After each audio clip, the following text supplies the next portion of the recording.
Hey yo, Tyler Durden was a false prophet, man. But anyway, it's that boy Tornado. Make sure y'all niggas like, comment, share, subscribe, and watch the entire video before we get started, man. Do I really gotta keep on saying that? Now, like I said, Tyler Durden is a false prophet. Why is he a false prophet? Because his end goal was to destroy society and build it right back up from the palm of his hand like he was God or something. But with that being said, that's not to say that Tyler Durden didn't have a lot of truth to what he was saying. Because that movie, Fight Club, was basically the manual on, yo, it's time for you to get up and be a man. Because even though in the end, Tyler Durden's philosophy did come to fruition, as in Project Mayhem blowing up all them buildings, he did have major insights as far as being a man.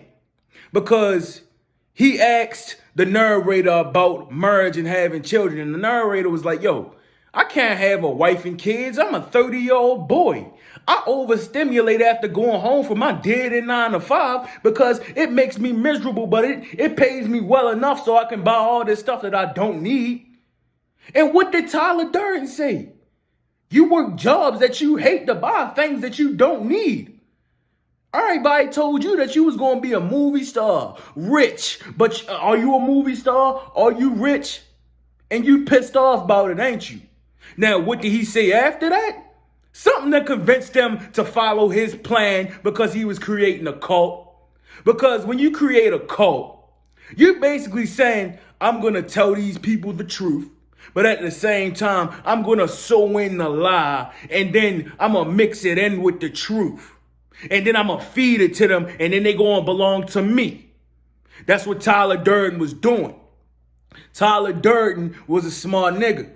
I ain't even going to lie to you, he was. He was a complex character all in the mind of the narrator.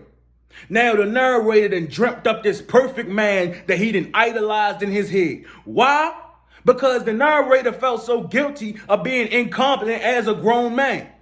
You have no excuse to be close to 30 or over 30, it may be even 40, and still can't get regular things done, such as self-accountability, responsibility. As far as those two things go, Tyler Durden was a great teacher.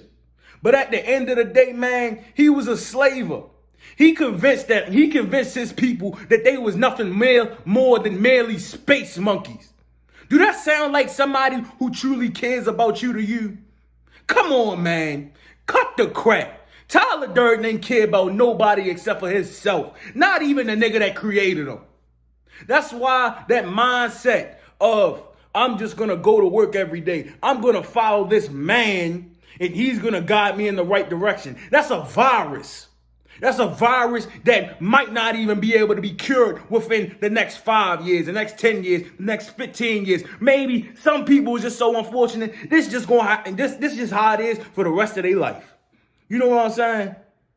People don't realize, yeah, you can appreciate Tyler Durden, but do not idolize Tyler Durden.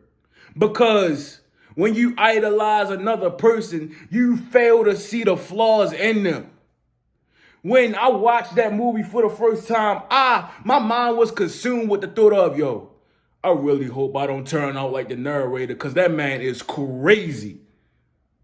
Because why would you sit around all day fantasizing about this man that you want to be? Like Tyler Durden said, I look how you want to look. I F how you want to F. I'm capable and intelligent. I'm free in all the ways that you ain't. What that mean? That man was highly insecure. He was also a schizophrenic. He was clinically, probably majorly depressed. And he ain't know what to do about it. So he created a whole nother man. And he started living vicariously through that man. And when he started realizing that that man ain't no more perfect than him, he's a perfect imperfection. He ain't perfect, only God is perfect.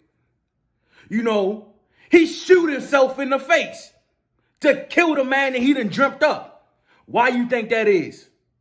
Because he realized, this man had led me astray this whole time, man. Like, yo, How I let him deceive me, man? How I let him think? How I let myself think it was him doing it to Marla? It was me. Tyler Durden is just merely a part of the narrator.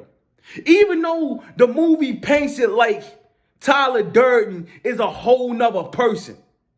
You see how powerful the mind is now that I done broke that down?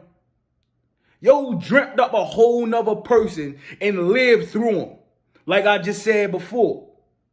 So why didn't the narrator just do that in the first place? Because he was so helpless that he was going to support groups for support that wasn't even there for him. This man going to testicular cancer meetings. Don't even got testicular cancer.